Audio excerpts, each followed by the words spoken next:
Cult of wrestling guys, so welcome to the cult of wrestling. तो भाई आज की वीडियो में बात करने वाला हूँ Vince McMahon and Brock Lesnar के बारे में, बिकॉज विंस मैकमैन की लेटेस्ट डॉक्यूमेंट्री रिलीज होने वाली है नेटफ्लिक्स के ऊपर, उसी बारे में बात करने वाला हूँ। तो भाई देखिए, बहुत इंटरेस्टिंग वीडियो है, मिस मत करना, स्कीप मत करना। Let's roll the tape.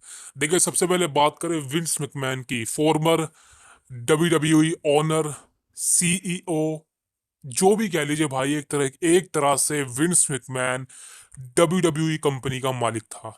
इस बात से आप इनकार नहीं कर सकते कि जिस कंपनी को आज आप देख रहे हो वो एक बुलंदियों पर है, वो एक crash down ticket sold out करती है, बम्पर ओपनिंग लेती है।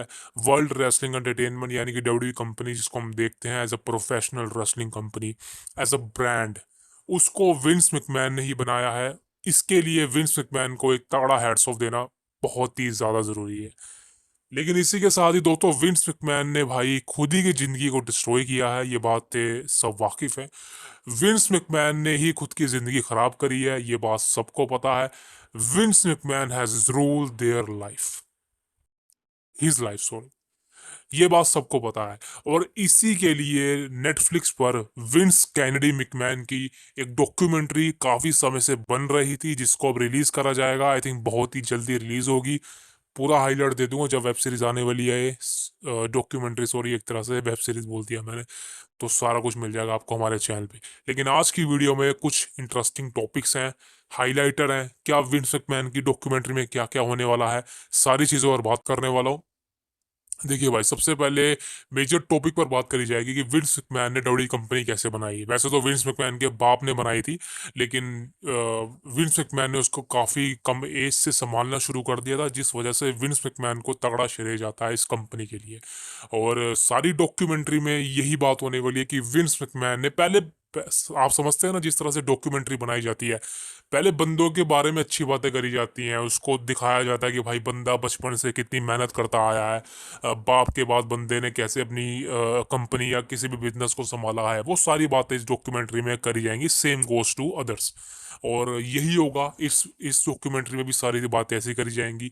हाईलाइटर कुछ पॉइंट्स होंगे कि बीच बीच में क्या हुआ, विंस मैकमैन पर एलिगेशन की बात करें वो भी बताया जाएगा, और ब्रॉक लेसनर के साथ जो एलिगेशन थे वो भी बताया जाएगा। सारी चीज़ें आई थिंक, जो मेरे पास स्पॉइलर आया है, मेरे पास रूमर आया है, उसके अकॉर्डिंग मैं आपको ये बातें कंफर्म कर सकता हूँ कि एंड में जाके, यानी कि जो एंड एपिसोड होगा इस डॉक्यूमेंट्री का, आई थिंक 4 या 5 एपिसोड हैं इस डॉक्यूमेंट्री के, ज़्यादा से ज़्यादा। और एंड एपिसोड जो होगा वहां पर आपको सारे एलिगेशन देखने को मिलने वाली है। यहाँ तक कि बंदे की लाइफ शुरुआत कैसे होती है और एंड कैसे होती है, वो सारा कुछ देखने को मिलेगा। बिकॉज डॉक्यूमेंट्री का मतलब ही यही होता है कि आप एक बंदे के बारे में सच बता रहे हैं, आप उसकी लाइफ के बारे में, जो ट्रेजेडी हुई, जो सारी चीजें हुई, आप उसको सामने रख रहे हैं पब्लिक के।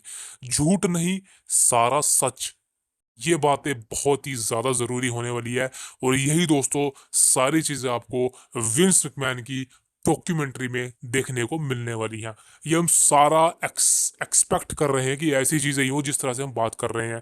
अब देखना इंटरेस्टिंग होगा कि नेटफ्लिक्स ने जो डॉक्यूमेंट्री बनाई है उसमें ये सारी चीजें हैं या कुछ और ही है। बिकॉज आज के समय में लोग विंस मैकमैन के अच्छे काम तो देखेंगे नहीं।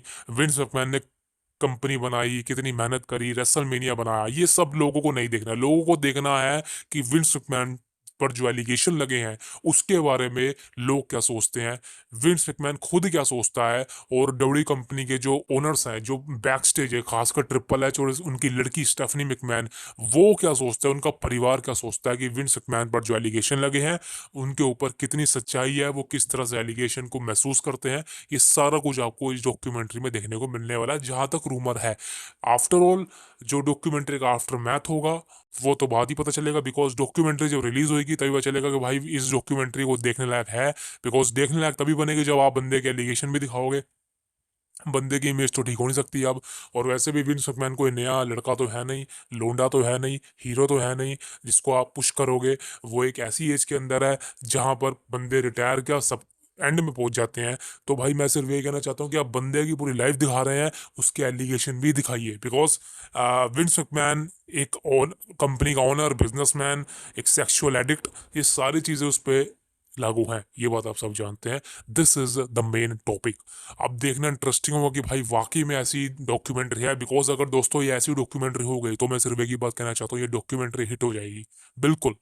अगर जो चीजें रियलिटी में हुई हैं, एलिगेशन लगे हैं, वो वाकई में अगर सच हो गए, सच का मतलब है कि प्रूव हो गया, ऐसा नहीं दिखाए गए, डॉक्यूमेंट्री में दिखाए गए, ऐसा हो गया, तो वाकई में ये one of the best documentary बन सकती है। बिकॉज आज तक प्रोफेशनल रेसलिंग में ऐसे ऐसी कुछ बड़ी डॉक्यूमेंट्री आई नहीं है, और विंस मैकमैन की डॉक्यूमेंट्री आना तो बहुत ही अमेजिंग चीज़ है। वैसे बता दूं आपको, डब्ल्यू कंपनी इसको मतलब कि एडवर्टाइज नहीं कर रही है, यानी कि डब्ल्यू कंपनी में अभी तक ऐसा कुछ भी नहीं है कि उन्होंने बात करी हो विंस मैकमैन की डॉक्यूमेंट्री पर। यहाँ तक कि हमें रोज मैकडॉन में पीएडीएस के अंदर कमेंटेटर यानी कि माइकल कोल या जितने भी कमेंट्री मैन है, उनके मुंह से भी ऐसा कुछ देखने को नहीं मिला कि विंस मैकमैन की डॉक्यूमेंट्री आ रही, बिकॉज सबको पता है कि विंस मैकमैन के बारे में नाम लेना अब ऐसा नहीं होने वाला। बिकॉज टीकेओ ने साफ साफ कह दिया, इंडेवर ने साफ साफ कह दिया कि आप विंस मैकमैन का नाम अब कभी नहीं ले सकते। यहाँ तक कि आप ब्रॉक लेजनर का नाम ले लो एक बार, लेकिन आप विंस मैकमैन का नाम कभी भी देखने को नहीं मिलेगा। बिकॉज एक तरह से विंस मैकमैन को डिलीट कर दिया गया है कंपनी से, उनके सोशल मीडिया से, हर जगह से डब्ल्यू कंपनी से विंस मैकमैन को अलग कर दिया गया है। तो अब देखा जाए तो विंस मैकमैन की डॉक्यूमेंट्री आए, फलाना आए, कुछ भी आए, वो डब्ल्यू कंपनी में एडवर्टाइज नहीं करा जाएगा। डब्ल्यू कंपनी का उससे कोई लेना देना नहीं है। डब्ल्यू कंपनी विंस मैकमैन की कंपनी थी पहले, लेकिन अब वो कंपनी उसकी नहीं है, उसने बेच दी है। तो एक तरह से भाई ये सही भी है, टीकेओ का डिसीजन जो भी है, विंस मैकमैन को डिलीट कर दिया गया है। That is amazing.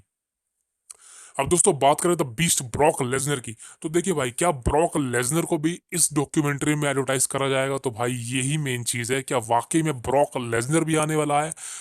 अब दोस्तों देखिए, मैं आपको बता दूं, जब एलिगेशन लगे थे, यानी कि जब विंस मैकमैन पर एलिगेशन लगे थे, तो वहां पर ब्रॉक का नाम सामने आया था, लेकिन यूजुअल नेम नहीं आ रहा। इट मीन्स कि ब्रॉक लेजनर का सिर्फ एक तरह से रूमर नेम आ रहा था, मतलब कि फॉर्मर डब्ल्यू कंपनी का चैंपियन, यूएफसी का चैंपियन। देखिए, अब मैं आपको बताता हूँ, फॉर्मर डब्ल्यू चैंपियन और फॉर्मर यूएफसी चैंपियन। अब अगर मैं बताऊं डब्ल्यू कंपनी में ऐसा कौन है जो फॉर्मर डब्ल्यू चैंपियन भी है, यूएफसी चैंपियन भी है, आप मेरे को बताइए कौन है? कौन है जिसको आप जानते हो? पूरी डब्ल्यू कंपनी में ऐसा कौन सा बंदा है जो डब्ल्यू कंपनी का भी चैंपियन रह चुका है और यूएफसी का भी चैंपियन रह चुका है? एक ही बंदा है, सबको पता है, जिसका नाम है ब्रॉक लेसनर, और कोई भी नहीं है, कोई भी नहीं है, कोई भी नहीं है। रोंडा राउजी भाई वो फीमेल है, और फीमेल समझ लो एक तरह से अलग ही चीज है। सो ब्रॉक लेजनर के अलावा कोई ऐसा बंदा नहीं है जो यूएफसी में चैंपियन बना हो और डब्ल्यू कंपनी का चैंपियन होगा ही। सो ऐसा कोई बंदा नहीं है। अब एक ही नाम बचता है, वो है ब्रॉक लेजनर का। तो ये बात यहीं से प्रूव हो जाती है, जो एलिगेशन लगे थे विंस मैकमैन पर एंड ब्रॉक लेजनर पर, यानी कि फॉर्मर डब्ल्यू कंपनी यानी यूएफसी चैंपियन, वो ब्रॉक लेजनर ही था। जी हाँ, बिल्कुल। अब क्योंकि देखिए, जेनल ग्रेंट जिसने ये एलिगेशन लगाए थे विंस मैकमैन पर और फॉर्मर ब्रॉक लेजनर पर लगाए थे, उसने कभी ब्रॉक का नाम नहीं लिया। उसने खाली ये कहा था कि विंस मैकमैन एक तरह से ब्रॉक लेजनर की आड़ में उससे सारी फोटोज वीडियो शेयर करवाता था, वो ब्रॉक को सेंड करता था। तो एक तरह से general grant and Brock Lesnar ये थर्ड पार्टी हो गई, ये दोनों एक दूसरे को नहीं जानते थे, समझ रहे हो? ये वो है जिस तरह से दलाल होते हैं ना, वैसा। जैसे कि मान लो मेरा एक दोस्त है, समझ रहे हो, मेरा एक दोस्त है, मुझे उससे कोई काम कराना है, लेकिन मेरा दोस्त वो काम नहीं कर सकता, उसके बस का ही नहीं है, तो वो मेरा काम किसी अपने तीसरे दोस्त से करवाएगा। अब मैं उसके दोस्त को तो नहीं जानता ना, मेरा उससे कोई लेना देना नहीं है, मेरा काम है कि वो काम हो जाए बस। तो मैंने अपने दोस्त को कहा, मेरे दोस्त ने अपने दोस्त को कहा, तो उसने मेरा काम करा दिया, तो बात खत्म है। तो मेरा तीसरे बंदे से कोई लेना देना नहीं है, मेरा काम है मेरे दोस्त से, और मेरे दोस्त का काम है तीसरे बंदे से जो उसका दोस्त है, तो काम तो हो गया ना। बस ये सारी डीलिंग थी जो हुई। जेनरल ग्रैंड ने कांटेक्ट किया या विंस ने कांटेक्ट किया जेनरल ग्रैंड को, दोनों की बातचीत हुई। अब ब्रोक लेसनर को कांटेक्ट किया विंस मैकमैन ने। अब विंस मैकमैन ने ब्रोक के सामने कहा कि हाँ एक लड़की है, तो उसके साथ ऐसी ऐसी वीडियो वीडियो का आएगी तो बोल तू करेगा। तो ब्रोक ने कहा ठीक है, वीडियो मंगा ले, अब वीडियो मुझे सेंड कर दे। अब विंस मैकमैन ने जेनरल ग्रैंड से कहा कि वीडियो चाहिए, तो जेनरल ग्रैंड ने वीडियो भेज दी। अब वो वीडियो जो है वो विंस मैकमैन ने ब्रॉक लेसनर को भेज दी। ये सारी चीजें थी। देखिए, मैं ये ऑन पेपर बोल रहा हूँ, ये प्रूव नहीं हुआ है, समझ रहे हो? ये जो चीजें मैं बोल रहा हूँ आपको, ये प्रूव नहीं हुआ है अभी तक। तो ये मैं चीजें वही बोल रहा हूँ जो जेनरल ग्रेड ने एलिगेशन लगाए थे उसके अकॉर्डिंग ही। अब वो फेक हैं, वो सच हैं, झूठ है, मुझे नहीं पता उसके बारे में, बिकॉज वो प्रूव नहीं हुआ है अभी। सो ब्रॉक लेसनर गिल्टी है, नॉट गिल्टी है, अभी तक कुछ भी नहीं पता, ये चीज है। लेकिन ये चीज मैंने आपको समझा दी कि थर्ड पार्टी चीजें क्या होती है, और ब्रॉक लेसनर का नाम बस इन्हीं चीजों में सामने आया है। सो देखा जाए ये बहुत बड़ा एलिगेशन नहीं है जो ब्रॉक पे लगा है, बिकॉज क्लियर नाम नहीं लिया गया है, थर्ड पार्टी चीज है। जैसे थर्ड थर्ड पार्टी समझते ही हो, जैसा मैंने आपको बताया। तो ये चीजें हैं, ये क्लियर नेम सामने नहीं आया है। तो देखा जाए ये बहुत बड़ा केस नहीं है। जो टीको एंडेवर इस समय ब्रॉक का नाम हाइड कर रहा है कंपनी से, ब्रॉक लेसनर को नहीं बुलाना चाहता। और मैं आपको दोस्तों एक बात यहाँ पे क्लियर करना चाहता हूँ, अगर आप ब्रॉक लेसनर के फैन है, आई थिंक ये न्यूज़ आपके लिए थोड़ी बैड भी हो सकती है, बिकॉज अभी के अकॉर्डिंग लेसनर के लिए कोई प्लान नहीं है। जी हाँ, बिल्कुल। लेसनर का रिटर्न कब होगा कंपनी में कोई नहीं जानता। इवन मैं मुझे खुद नहीं पता भाई। अब आप कहते तो रहते हैं कमेंट में कि भाई ब्रोक कब आएगा, ब्रोक कब आएगा, न्यूज़ बताओ। यार मैं क्या न्यूज़ बताऊं मेरे भाइयों, मैं खुद उसका इंतजार कर रहा हूँ यार।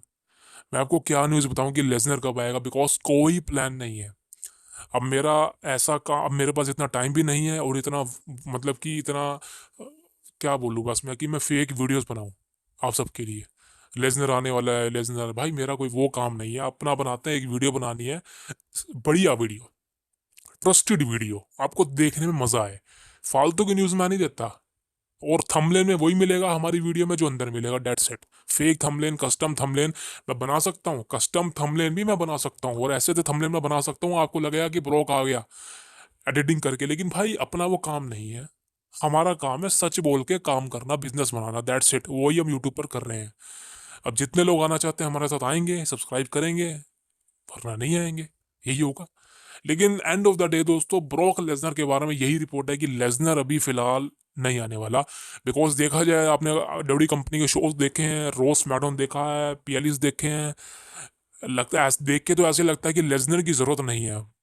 बिल्कुल नहीं है, बिकॉज रोमन भी आ चुका है, अगले साल सैमलस आ जाएगा। सो कोई दिक्कत ही नहीं है भाई डब्ल्यू कंपनी के पास कंटेंट की, सुपरस्टार्स की।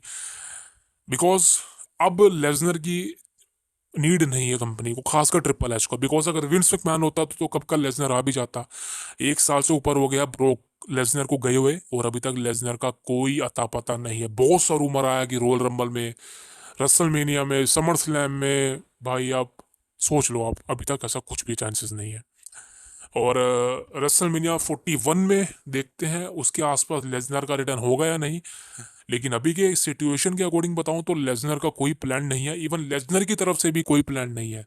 हम सोच रहे थे कि लेसनर आना चाहता, लेकिन डब्ल्यू कंपनी नहीं बुला रही, उसको ट्रिपल एच इंटरेस्टेड नहीं है। लेकिन दोस्तों ऐसा नहीं है, ना ट्रिपल एच की साइड से ऑफर किया जा रहा कॉन्ट्रैक्ट या फिर नई डील, इंडेवर की तरफ से भी कोई रिस्पॉन्स नहीं है, और ना ही ब्रॉक लेसनर की तरफ से कोई भी इच्छा है कि मैं दोबारा से रिटर्न करूं कंपनी के अंदर।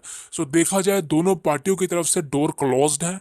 अब ये डोर कब ओपन होंगे ये तो ट्रिपल एच जाने, ब्रॉक जाने, लेकिन अभी के हिसाब से लेसनर के रिटर्न के चांसेस बहुत ही ज़्यादा मुश्किल हो गए हैं कंपनी में। और आप एक तरह से मान सकते हो कि Brock Lesnar is retired from professional wrestling. ये बहुत बड़ी बात कह रहा हूं मैं, लेकिन देख के, सिचुएशन को समझ के यही लग रहा है। बिकॉज आप जानते हैं कि अब लेसनर आ भी गया तो वो मजा नहीं है जो पहले था। समझ रहे हो मैं क्या बात कर रहा हूँ। लेसनर पहले जीतता था, चैंपियनशिप जीतता था, हमें मजा आता था देखने में। लेकिन अब ब्रोक लेसनर का वो आतंक, ब्रोक लेसनर का वो ओरा, चैंपियनशिप को दोबारा जीतना, ये सारा कुछ खत्म हो चुका है। अब ऐसा कुछ नहीं होने वाला। अगर आप ब्रोक को देखोगे भी दोबारा कभी, चलो मान लो लेसनर का रिटर्न हो भी गया, वो वाइब नहीं मिलेगी, बिकॉज लेसनर उस मैच को हारेगा नए सुपरस्टार को पुश करने के लिए। और हम लेसनर के हो या पुराने सुपरस्टार के हो, हम कट्टर वाले फैन होते हैं भाई। हम उनको हारता हुआ नहीं देखना चाहते। यही प्रॉब्लम है हमारे अंदर। इसलिए हम एक्साइटेड नहीं है लेसनर के लिए, या फिर समझ लो एक तरह से। तो मेन प्रॉब्लम यही है कि अब जो है पुराने सुपरस्टार का समय चला गया है। Even my favourite superstar, the best in the world, CM Punk. सोचो आप, मतलब मैं सीएम पंक समझ सकता हूँ कि भाई वो अपनी जान है यार, वो अपना फेवरेट रेसलर है, बेस्ट इन द वर्ल्ड है। इवन मुझे ये भी पता है कि सीएम पंक भी अब सीएम पंक वो नहीं है जो 2011-12 में थे। बिल्कुल। अगर आप सोच रहे हैं कि सीएम पंक चैंपियनशिप को जीत लेंगे आगे जाके, मुझे नहीं लगता। रसल मीनिया को मेन इवेंट कर लेंगे, नहीं होगा। आगे जाके हर मैच जीतेंगे, बिल्कुल नहीं होगा। क्यों? बिकॉज एक तरह से देखा जाए तो भाई ये सब पुराने सुपरस्टार है और इनका समय चला गया है, ये बात बड़ी बात बोल रहा हूँ मैं, लेकिन इफेक्ट है यार, इफेक्ट है भाई, और इसको कोई बदल नहीं सकता। और क्या बोलूँ मैं इस बारे में, वीडियो बहुत लंबी हो जाएगी, लेकिन हाँ आज आपसे बात करने का मन कर रहा था तो मैंने आपसे बात कर ली, बिकॉज हमारे चैनल पे वीडियोस दूसरी आती हैं मैचेस की। I hope you all enjoy, but this is the latest video from today guys. I hope you like the video, but most important guys, subscribe करें यार। सब्सक्राइब क्यों नहीं करते हो मेरे भाई? फ्री का सब्सक्राइब है यार, आप सब्सक्राइब नहीं करोगे तो आगे कैसे बढ़ेगा आपका भाई? एक छोटा सा सब्सक्राइब आप कर दोगे ना, बहुत ही बड़ी मदद हो जाएगी आपके दोस्त की। और प्लीज़ हमारे चैनल को सब्सक्राइब करें, द कल्ट ऑफ रेसलिंग को, डब्ल्यूडब्ल्यूई कंपनी की न्यूज़ इस मैचेस के लिए, एंड ज्वाइन करें हमको। ज्वाइन करोगे ना भाई, बहुत ही इंपॉर्टेंट वैल्यूएबल कंटेंट मिलेगा। सो मैं आपसे मिलूंगा कल, बिकॉज कल है मंडे नाइट रो का ब्रांड न्यू एपिसोड। आपको हाईलाइट बताने की जरूरत नहीं है, बिकॉज कल रिव्यू करूंगा सारा, the best in our CM पंग आने वाला है। अब देखते हैं भाई क्या होता है मंडे नाइट रो में। कल बात करेंगे, लाइव स्ट्रीम करेंगे रोगी। Thank you very much, see you next.